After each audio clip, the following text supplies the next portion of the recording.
5 minute आप ओम का मन ही मन ध्यान करते हैं तो आपके जीवन में आपका मन स्थिर शांत होने लगता है।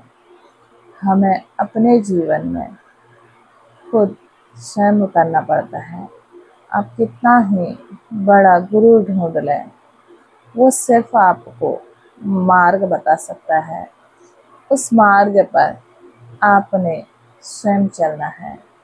अक्सर हम लोग इस समाज के चकाचौंध भाग दौड़ में जिन गुरुओं के पीछे बहुत भारी भीड़ होती है, उनके पीछे भागते हैं और अंत में हमारा हाथ खाली होता है, क्योंकि हम जिस खोज में उस चकाचौंध में गए थे और उसकी प्राप्ति नहीं होने पर मन और अशांत हो जाता है। आप किसी के पीछे मत भागिए। अपने कुल गुरु जो आपके गोत्र हैं, वो ऋषि को पकड़िए, उनकी आराधना कीजिए, उनका नाम जप करके उनसे मार्ग मांगिए, उनसे कहिए मुझे रास्ता दो।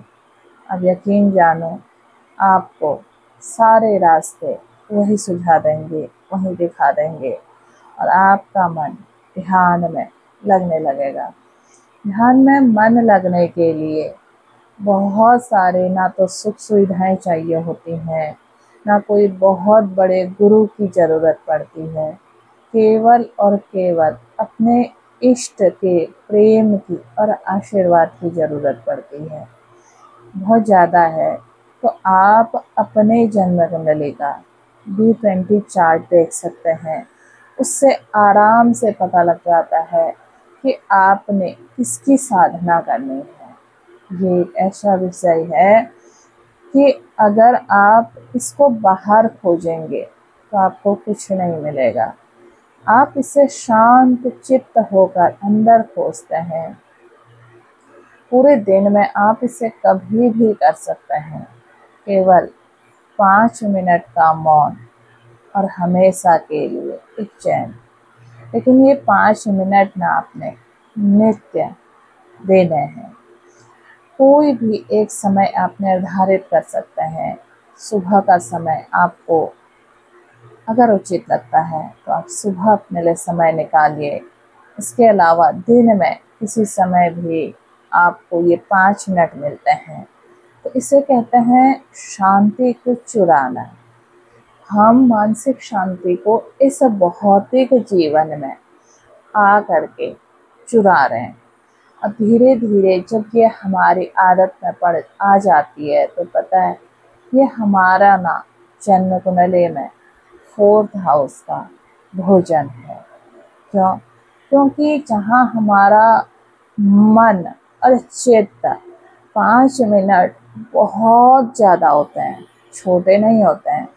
5 मिनट के लिए अगर आपके मन के विचार रुक जाएं, आप एकदम शांत हो गए, आप केवल और केवल अपने आप को महसूस कर रहे हैं, अपने आप को देख रहे हैं और अपने मन चित्त को एकदम शांत आपने कर दिया है तो आपको पता है आपको अपने अंदर भीतर की ऊर्जा एकदम स्पष्ट दिखाई देती है और उस वक्त पर हम उस ऊर्जा से मिलते हैं, महसूस करते हैं।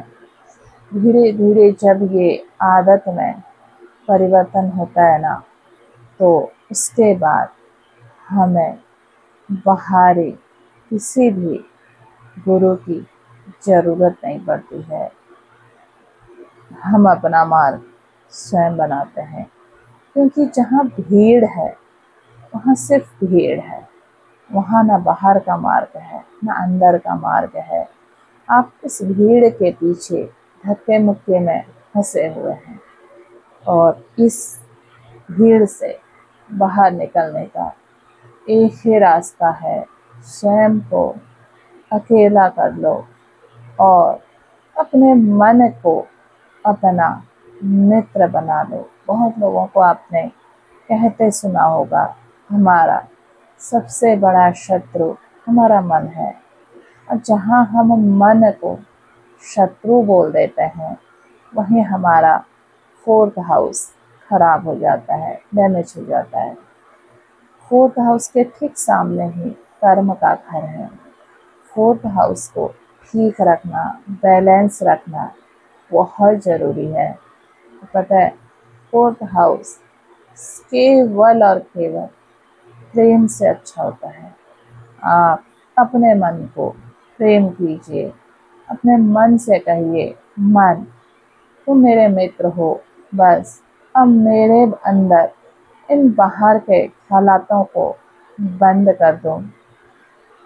तुम्हें मेरे मन को संचालित करो और मेरे इष्ट तक मेरे मन को पहुंचाओ।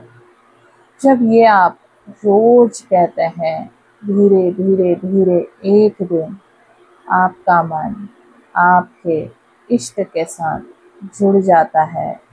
ये बाहरी चीज़ें फिर आपको नज़र नहीं आती। जीवन में अगर ये सब हो जाए, आत्मिक शांति, मानसिक सुख, इससे बड़ा कोई भी नहीं है।